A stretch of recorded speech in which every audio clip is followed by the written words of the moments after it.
Salut à tous, c'est Nico du Ciné Show et aujourd'hui, on se retrouve pour parler du retour au cinéma d'Alex Garland. C'est parti pour Civil War.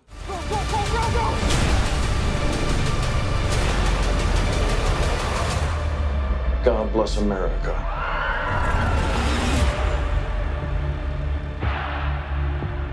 Alors Civil War, c'est donc le nouveau film d'Alex Garland qui est un réalisateur américain que j'aime vraiment énormément.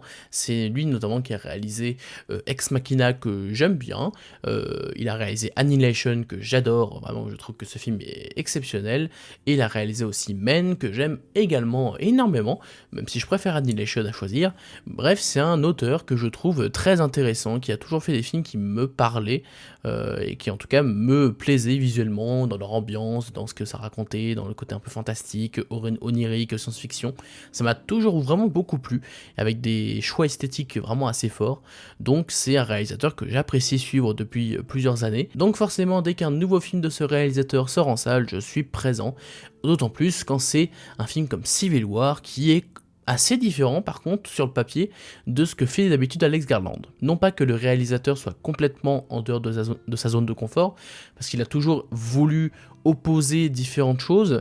En l'occurrence là dans Civil War c'est opposer différentes parties de l'Amérique, donc du coup il y a un petit peu toujours cette idée là. Par contre on est clairement dans quelque chose de très différent dans la forme, en tout cas dans la façon dont il va construire son récit, parce que il y a du coup de base des trucs de science-fiction un peu fantastique, il y a toujours quelque chose un petit peu, oui, qui est en dehors de la réalité.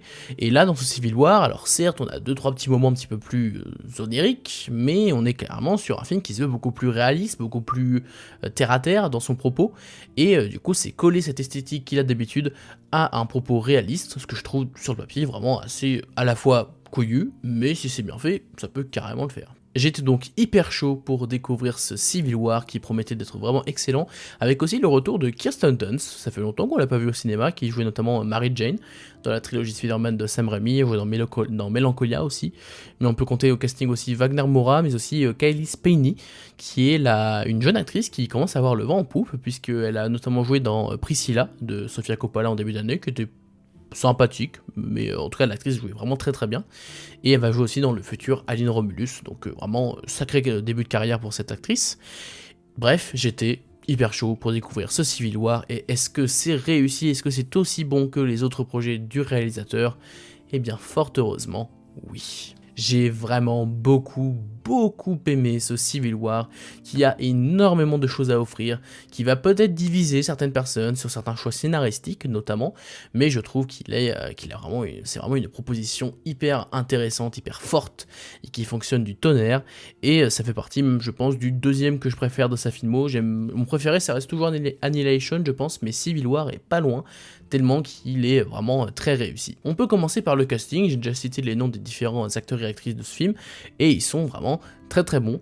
On a différents du coup personnages qui vont se balader à travers l'Amérique, puisque en fait le film raconte une guerre civile aux États-Unis, et on va suivre plusieurs journalistes de guerre qui vont traverser le pays pour essayer d'interroger le président des États-Unis. On va suivre donc ces 4 personnages, et je dois dire que ça fonctionne très bien, parce qu'ils ont tous une très bonne synergie, une très bonne relation entre les différents membres. On a donc Kirsten Dunst, qui est un peu la journaliste un peu blasée de son métier, on va dire. Il y a d'ailleurs une excellente scène où il parle de ça avec un autre membre, où elle dit que leur rôle de journaliste de guerre, en tout cas de photographe de guerre, c'était un peu de prévenir l'Occident et de leur dire un peu ne refaites pas la même chose, enfin vraiment éviter de finir dans la même situation. Mais au final, c'est arrivé, il y a la guerre civile aux États-Unis, du coup elle s'interroge sur l'utilité de son métier, ce que je trouve assez intéressant. D'ailleurs il y a plein de thématiques là-dessus qui sont vraiment fortes. Donc c'est un personnage qui est assez classique, mais très bien mené par l'actrice. On a aussi Wagner Moura qui est un petit peu plus le gars sympa, on va dire c'est lui qui va apporter un peu plus l'optimisme dans ce groupe. Pas tout le temps ceci dit, mais de manière générale oui, c'est lui. On a aussi un autre personnage qui lui est un petit peu le sage, on va dire, du groupe, qui va un petit peu donner des infos clés et qui est assez important pour la cohésion du groupe. Et on a donc la rookie, j'ai envie de dire un petit peu la toute jeune photographe qui est donc jouée par Kylie Spaney, et qui là encore a donc une interaction assez assez satisfaisante avec justement Kirsten Dunst qui elle est la photographe hyper expérimentée, un petit peu blasée du métier, confrontée à cette jeunesse qui veut essayer d'informer le monde, qui veut changer le monde, etc. Il y a du coup des interactions qui sont plutôt cool, notamment une scène autour d'un hélicoptère qui s'est crashé, où elle va s'interroger sur comment prendre la photo, ce genre de choses, et ils ont une petite discussion qui est vraiment très sympa. Et il y a, dans le reste du casting, on a d'autres personnages secondaires plutôt sympas, notamment le président, du coup, qui est joué, il me semble, par Nick Offerman. Peut-être que ce n'est pas le cas, je vais vérifier. C'est ça, c'est Nick Offerman qui joue le président. Vous avez peut-être déjà vu dans The Office, je crois. Mais surtout moi personnellement c'est surtout dans l'épisode 3 de The Last of Us où il a un rôle vraiment exceptionnel, et là encore il joue très bien le peu de temps qu'il a à l'écran parce qu'il n'est pas là hyper longtemps, mais il le joue très bien. Et il y a aussi une scène en particulier avec Jesse Plemons, qui est un acteur assez connu, mais surtout pour des rôles secondaires malheureusement, mais il est assez connu quand même. Et il a une scène, cet acteur-là, son personnage est complètement fou, mais je peux pas vous dire exactement pourquoi, mais vous verrez la scène, vous verrez Jesse Plemons, c'est l'une des meilleures scènes du film. C'est une scène qui en termes de tension est suffocante, parce que clairement elle est aussi suffocante aussi bien sur la façon dont la scène est construite et dont le réalisateur maîtrise très bien la tension et comment nous faire un petit peu flipper, mais elle est aussi flippante parce qu'elle en dit beaucoup, mais vraiment beaucoup, sur l'Amérique de un peu d'aujourd'hui, même pas mal d'aujourd'hui, mais surtout dans le contexte du film bien sûr, parce que c'est un futur proche, mais elle en dit beaucoup sur l'Amérique, à quel point l'Amérique est fracturée et divisée entre les personnes qui se croient vraiment des purs Américains et ceux qui ne seraient pas de vrais Américains, en tout cas n'auraient pas les mêmes notions de la démocratie ou ce genre de choses. Bref, c'est vraiment une excellente scène, l'une des meilleures du film, donc retenez bien ça. Et bon, j'ai envie de dire du coup que de manière générale, le casting du film est vraiment très réussi. C'est vraiment un très bon point du film. Pour ce qui est de la musique, je dois dire que je me souviens pas de beaucoup de thèmes musicaux, j'ai l'impression que le film n'en abuse pas, même si j'ai pas souvenir d'une musique complètement mal faite ou quoi. Il y a quelques musiques qui sont utilisées, mais qui sont pas de musique du film à proprement parler, des musiques en plus, qui sont plutôt bien amenées, qui jouent parfois un petit peu avec le décalage entre le ton de la musique et ce qu'on voit à l'image, notamment sur le tout dernier plan même d'ailleurs il me semble. Il y a du coup une utilisation assez intéressante de la musique là encore. Mais bien sûr, là où le film m'a beaucoup plu, c'est dans sa mise en scène, hein, comme toujours avec Alex Garland, on a toujours une réalisation très maîtrisée, surtout que là, il va utiliser la guerre, en tout cas un conflit armé aux États-Unis, pour expérimenter un peu des scènes d'action. Alors, il n'y en a pas beaucoup, hein, je vous le préviens tout de suite, le film est un peu vendu dans les bandes annonces comme un film d'action hyper nerveux ou un truc comme ça. C'est pas tellement ça, hein. Il y a quelques scènes d'action, notamment une grosse sur la fin, mais voilà, c'est pas le film où il y a le plus d'action. Par contre, il y a beaucoup de tension, ah, ça oui, si vous voulez de la tension, ça, vous allez en avoir, ça c'est sûr, mais voilà, le film ne déborde pas d'action non plus. Ceci étant dit, quand il y en a, ça envoie du pâté, j'ai envie de dire, surtout en termes de son. La gestion du son dans ce film est magistrale. Vraiment, il n'y a pas d'autre mot. C'est-à-dire que dans les films d'action, souvent, les bruits des armes, notamment, est assez faible, en tout cas un peu fort, mais ça ne nous choque pas les oreilles. Le film choisit le parti pris de nous faire ressentir à quel point c'est bruyant une arme. Donc du coup, ça pète aux oreilles. Et c'est pas très agréable, hein, mais au moins ça permet de bien te rendre compte à quel point c'est hyper dangereux quoi, comme conflit armé. Vraiment le son des balles, des explosions, vraiment on le sent tous. Donc si vous pouvez le voir ça dans une salle Dolby Atmos ou un truc comme ça, mais ça va faire péter les enceintes. D'habitude je suis pas fan de ce genre de procédé parce que c'est pour les films d'horreur notamment, ça fait un peu les jumpscares, tu vois, où c'est direct, on essaie de te faire peur juste avec une image qui fait boue. Mais dans le contexte du film, par contre, là, je suis carrément pour l'utiliser parce que ça rend le film encore plus crédible, encore plus réaliste et palpable. On est vraiment scotché à notre siège quand ça commence à tirer au sniper ou des trucs comme ça. Bref, c'est vraiment le son de ce film est magistral. C'est vraiment super bien fait. Mais au-delà de ça, les effets spéciaux sont très réussis. D'ailleurs, je crois que c'est le film qui a le plus coûté de chez R24, 50 millions. Ce qui n'est pas énorme non plus comparé à certains blockbusters, mais quand même, pour un film indépendant, c'est quand même beaucoup. Mais au moins, on voit vraiment le pognon à l'écran, quoi. C'est vraiment super bien fait. Les décors, les costumes, les explosions et les tirs, etc. Tout est vraiment très bien fait. Et non, c'est vraiment très efficace. Je dois dire que vraiment, ça fait longtemps que j'ai pas été autant scotché à mon siège pour des scènes de guerre, en tout cas d'action ou de guerre, enfin, vous voyez ça comme vous voulez. Vraiment, c'est très réussi. Donc certes, il n'y en a pas beaucoup. Encore une fois, ne vous attendez pas à ce que ça déborde de partout.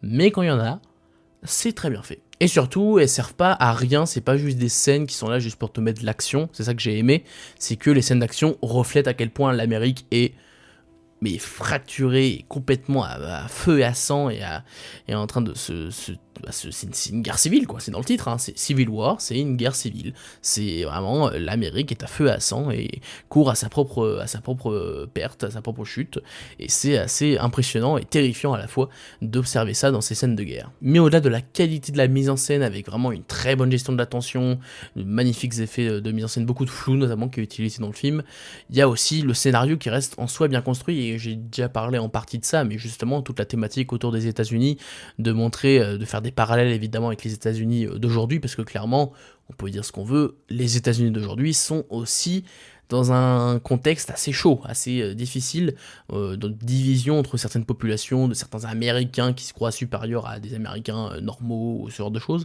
Il y a vraiment quelque chose d'assez actuel dans ce que le film raconte, donc déjà là-dessus c'est réussi, surtout que le film ne décrit pas en détail la nature du conflit, on va pas vous dire exactement pourquoi le front de l'Est fait ça et pourquoi le front de l'Ouest, je sais plus c'est quoi les noms des fronts, mais en tous les cas on va pas vous dire en détail pourquoi chaque camp fait quelque chose, mais je trouve ça très bien parce que du coup ça permet de rendre le film, sûrement le film va bien mieux vieillir grâce à ça, parce que peut-être que dans 20 ans on va se retrouver dans une situation, je l'espère pas, hein, mais peut-être que dans 20 ans on va se retrouver dans une situation similaire, et bah le film restera d'actualité, en tout cas restera tout à fait concret dans ce qu'il raconte, ce que je trouve du coup très intelligent, parce que je pense que grâce à ça le film va très bien vieillir. Mais on a aussi des thématiques sur est-ce que le peuple devrait avoir le pouvoir comparé au président, parce que notamment sur la fin du film notamment, je vais pas dire ce qui se passe exactement encore une fois pour pas spoiler, mais clairement c'est un propos assez fort dans ce que ça raconte, et peut-être que je sais d'ailleurs qu'en sortant de la salle certains n'étaient pas hyper convaincus par le message de fin. Je peux comprendre, honnêtement, c'est un choix qu'on peut respecter, mais ce qui m'a beaucoup intéressé personnellement, c'est la thématique du journalisme et du reportage de guerre. Est-ce que ça sert à quelque chose? Je vous en ai déjà parlé avec le personnage de Kirsten Dunst, qui a une discussion avec un autre personnage, qui s'interroge sur pourquoi en fait ils font ce métier si au final ça sert à rien. Et il y a plein de passages du film que je trouve très intéressants là-dessus, et notamment toute une scène finale qui exprime justement par le visuel ce que le film cherche à raconter, à quel point le pouvoir de l'information, des photographies, du journalisme, le pouvoir de l'information peut être vraiment tout aussi fort que des armes. Et il y a littéralement une scène où c'est illustré visuellement. Enfin, je peux pas la dire parce que j'ai pas envie de vous révéler tout ça, mais on montre limite la photographie, le journalisme comme une arme, en fait, par un procédé visuel que je trouve hyper intelligent dans une scène d'action qui se trouve à la toute fin et qui m'a vraiment scotché. C'est vraiment la scène où j'ai vraiment fait le plus waouh. C'est vraiment impressionnant, et c'est hyper fort aussi bien au niveau du visuel de ce que ça raconte en fait. Donc vraiment là-dessus, toutes les thématiques du film me passionnent, que ce soit les États-Unis, le journalisme, le rapport entre le peuple et un système fort. Bref, c'est vraiment un film qui m'a passionné. Donc pour conclure, Civil War, c'est vraiment un excellent film. Il n'y a pas d'autre mot, c'est l'un des meilleurs que j'ai vu cette année. C'est un film qui ne prend pas de pincettes, on va dire, sur son message, voilà, ça y va, mais au moins c'est assumé, ça va à fond dans son délire, c'est hyper bien réalisé, la gestion du son est phénoménale, le casting est très très bon, l'histoire est bien racontée avec des thématiques super cool, super intéressantes et bien amenées, aussi bien dans les dialogues que par le visuel, et vraiment le film est impressionnant, et ces scènes d'action ou de guerre qui sont certes peu nombreuses, quand elles sont là, elles sont impressionnantes. Surtout celle finale, évidemment, qui est la plus grosse. Ça, vraiment, c'est assez impressionnant. Et j'aimerais en voir plus souvent des films comme ça, qui sont aussi bien réalisés, aussi chocs, aussi forts. Aussi forts au niveau de ces thématiques, au niveau de leur visuel, au niveau vraiment... C'est vraiment un excellent film. Je commence à me répéter un petit peu, tellement ça me fait ça quand je parle de films que j'aime beaucoup. Bah voilà, c'est Civil War, je ne peux que vous le recommander. Je trouve que c'est vraiment excellent et que ça mérite d'être vu en salle, voire même en IMAX, parce qu'il me semble que le film est diffusé en IMAX. Bah jetez-vous dessus en IMAX, je pense que ça doit être assez fou, honnêtement. Voilà, c'est la fin de cette vidéo, j'espère qu'elle vous a plu. Si c'est le cas, n'hésitez pas à vous abonner, à liker et à partager la vidéo. Quant à moi, je vous dis à la prochaine pour parler de cinéma. Mais en attendant, c'était Nico du Ciné Show. À bientôt.